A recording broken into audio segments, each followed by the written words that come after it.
Merci Madame la Présidente, chers collègues. Alors peut-être en préambule quelques mots d'introduction sur le contexte, puisque dans le cadre de ce troisième confinement, effectivement, les organismes de formation, je voudrais à cet endroit les remercier et avoir un véritable message de reconnaissance, parce que fort du premier confinement, en tout cas, ils sont prêts, robustes, préparés pour de la formation à distance, pour sécuriser les parcours des stagiaires de la formation, et puis nous garantissons également la rémunération des stagiaires qui doivent, pour la plupart d'entre eux, aussi garder leurs enfants ou ne peuvent pas se déplacer jusqu'à l'organisme. Donc on est sur une situation un petit peu hybride, mais vraiment remercier les acteurs de la formation pour la qualité pédagogique et humaine apportée durant cette période.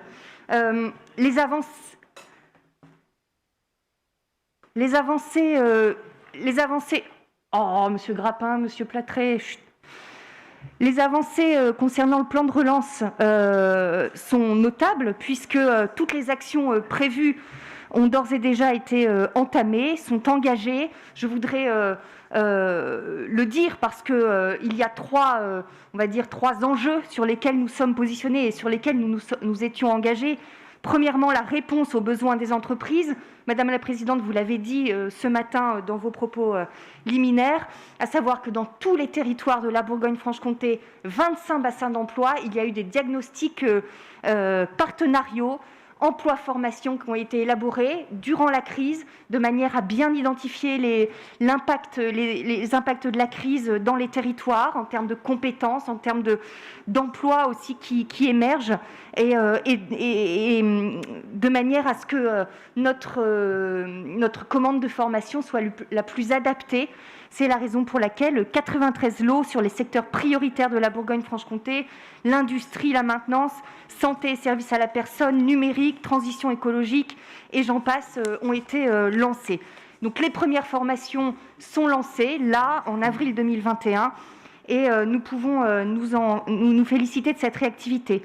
Je pourrais donner un mot aussi sur l'expérimentation, vous en avez parlé également dans le cadre des services à la personne.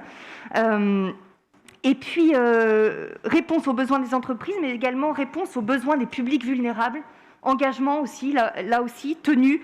Les femmes et les hommes les plus éloignés en Bourgogne-Franche-Comté, nous nous dirigeons vers eux et nous dirigeons nos actions vers eux à travers les dispositifs amont à la qualification, qui sont pas victimes, mais en tout cas pour lesquels il y a un succès, vraiment, je le dis, avec déjà plus de 1000 stagiaires accueillis à fin février, soit près de 5% de plus que l'année dernière à la même époque, et c'est en forte hausse. Et puis on poursuit les expérimentations, les innovations, vous en avez là aussi parlé ce matin. Juste un mot avant d'entrer dans le vif du rapport.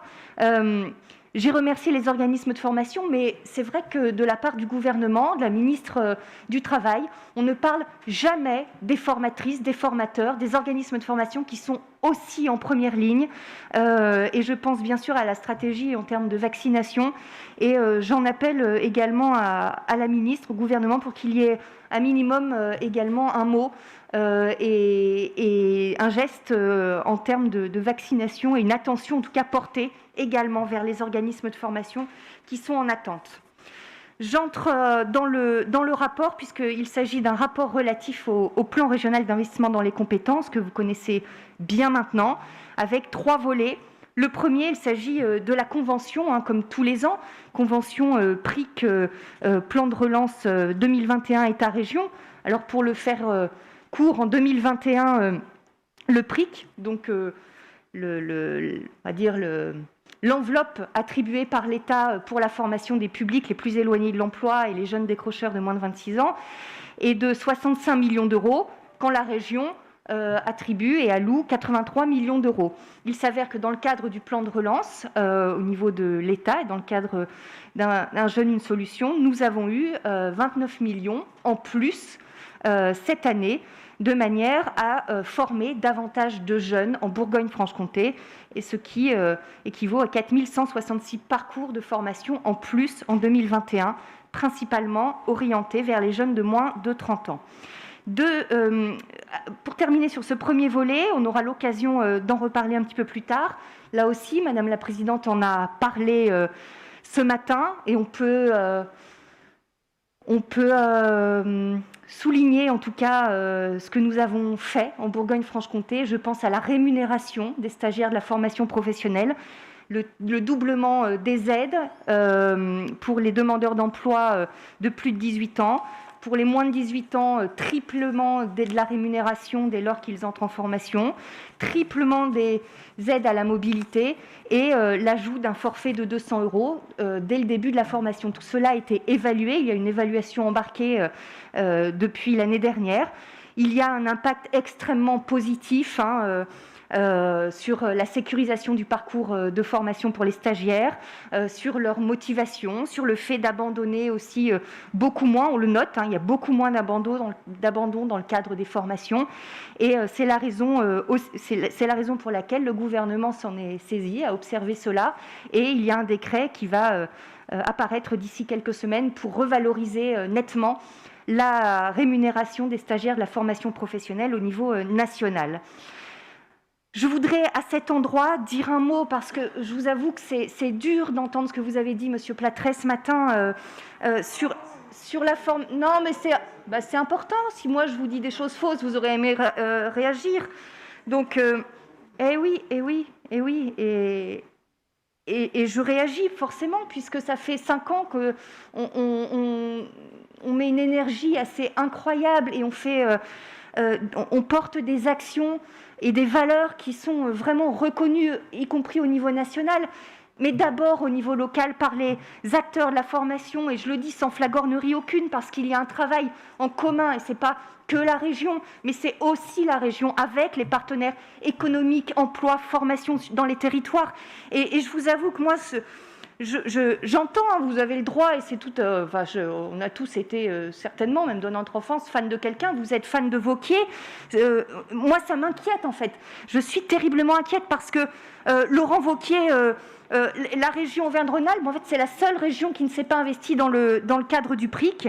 Laurent Wauquiez a amputé le budget de la formation professionnelle de 185 millions d'euros par an.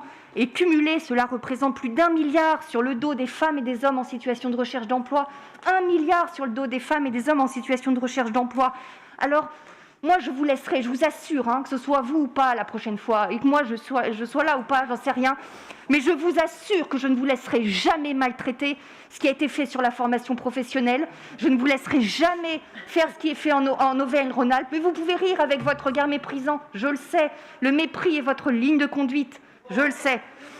Donc, je ne vous laisserai jamais maltraiter ce que nous avons fait. Jamais.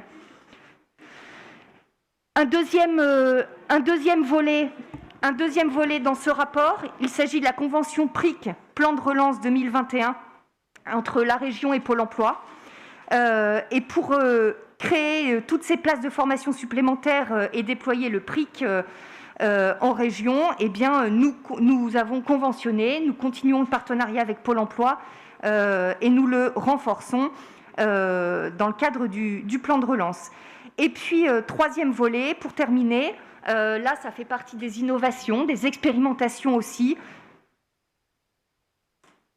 avec un conventionnement entre la Caisse des dépôts et consignations et la région, de manière à abonder, en fait, il y a 1 million d'euros de la part, une enveloppe financière, en tout cas d'1 million d'euros, de manière à abonder le compte personnel en formation, notamment pour les jeunes demandeurs d'emploi de moins de 30 ans, sur les secteurs prioritaires de la région, numérique, fibre, transition écologique, etc. Et là où c'est nouveau pour la région, je le dis, parce que c'est vrai que ce n'était pas les publics, des formations supérieures n'étaient pas forcément les publics privilégiés dans le cadre des actions de la région en matière de formation.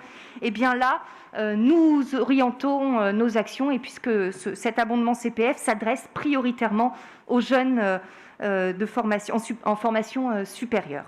Voilà, Madame la Présidente, pour ce rapport et ces conventions dans le cadre du PRIC et plan de relance.